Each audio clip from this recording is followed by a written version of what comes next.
dari kelompok 11 beranggotakan yang pertama ialah saya sendiri, Inas Fahira dengan NIM 0704032014. Kemudian yang kedua ialah saudari Istikhoroh Umlaili dengan NIM 0704032015, dan yang ketiga ialah saudari Jagat Hana Angelita dengan NIM 0704032016. Di sini kami akan memaparkan tentang cabang ilmu filsafat. Yang pertama ialah filsafat bahasa, kemudian filsafat matematika, dan yang terakhir ialah filsafat agama.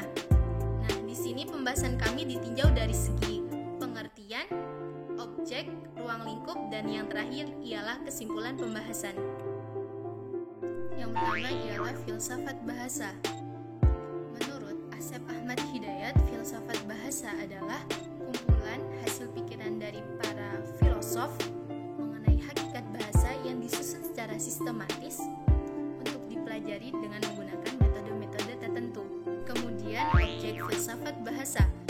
Pembahasan sebelumnya telah menjelaskan bahwa objek filsafat itu terbagi menjadi dua. Yang pertama, objek filsafat secara material, dan yang kedua ialah objek filsafat secara formal. Rizal Muntashir menyebutkan objek filsafat bahasa secara material ialah bahasa kefilsafatan atau bahasa yang dipergunakan dalam filsafat, sedangkan objek filsafat bahasa secara formal ialah pandangan filsafat atau tinjauan dari filsafati. Selanjutnya, ruang lingkup filsafat bahasa.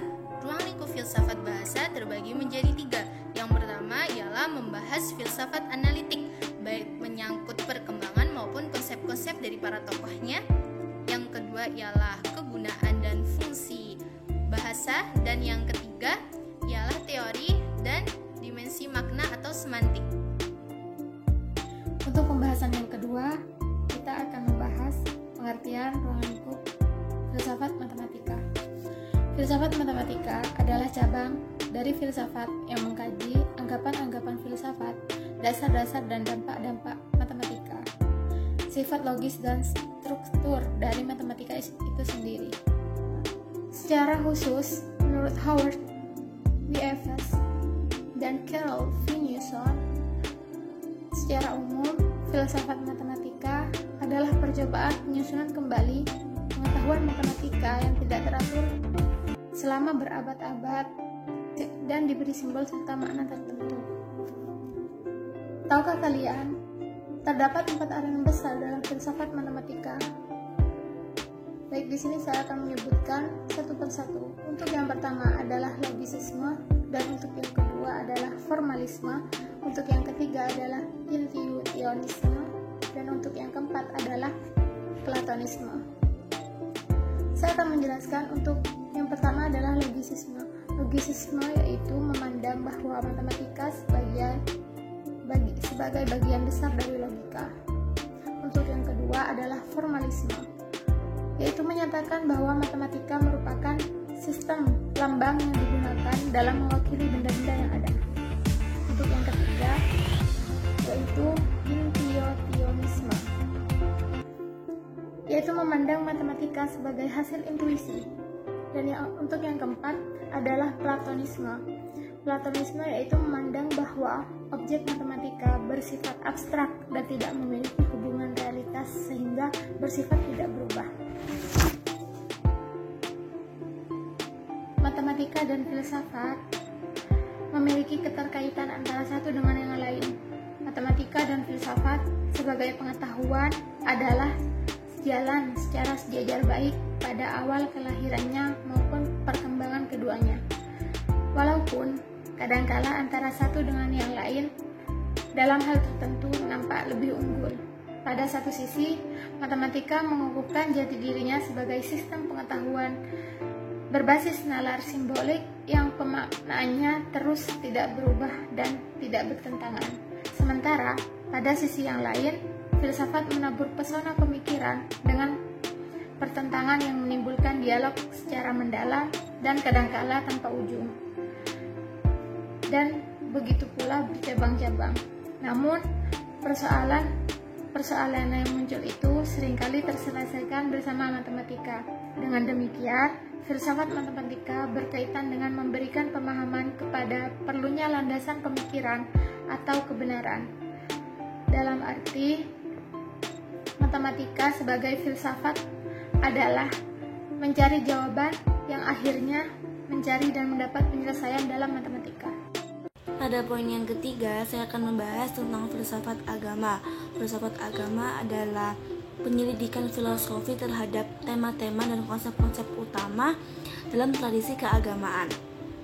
Nah, diskusi filsafat semacam ini sudah berlangsung sejak zaman kuno dan dapat tertemui dalam manuskrip-manuskrip tertua yang berkaitan dengan filsafat.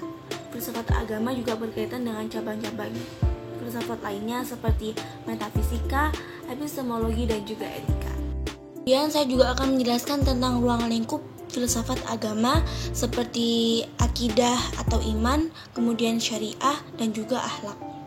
Akidah atau iman ini juga disebut sebagai keyakinan akan adanya Allah dan para rasul yang diutus dan dipilihnya untuk menyampaikan risalahnya kepada umat melalui malaikat yang dituangkan dalam kitab sucinya yang berisikan informasi tentang adanya hari kiamat dan juga adanya kehidupan sesudah mati. Yang tentang syariah yang merupakan aturan atau undang-undang Allah tentang pelaksanaan dan penyerahan diri secara total melalui proses ibadah secara langsung kepada Allah maupun secara tidak langsung. Kemudian yang ketiga yakni akhlak yang merupakan pelaksanaan ibadah kepada Allah dan juga bermuamalah kepada sesama makhluk hidup. Nah, kemudian saya juga akan menjelaskan tentang objek kajian filsafat. Nah, objek kajian filsafat agama ini dibagi menjadi dua, yakni objek material dan juga objek formal. Objek formal atau sudut pandang. Objek ini dapat diartikan sebagai sifat penyelidikan yang mendalam. Jadi objek ini tuh seakan-akan tuh ingin tahu dengan sedalam-dalamnya, sedetail-detailnya. Objek material ini merupakan segala sesuatu yang ada dan juga realita, yang nampak, yang nyata. Nah, isi filsafat objek material ini ditentukan oleh apa yang ada di pikiran. Mempelajari cabang ilmu filsafat diantaranya yang pertama ialah membantu kita memahami bahwa sesuatu tidak selalu tampak seperti apa adanya. Kemudian yang kedua ialah membantu kita mengerti tentang diri kita sendiri dan dunia kita. Dan yang ketiga, sebagai pembimbing, pelatih berpikir serius serta menjadi pribadi yang mentaati Tuhan.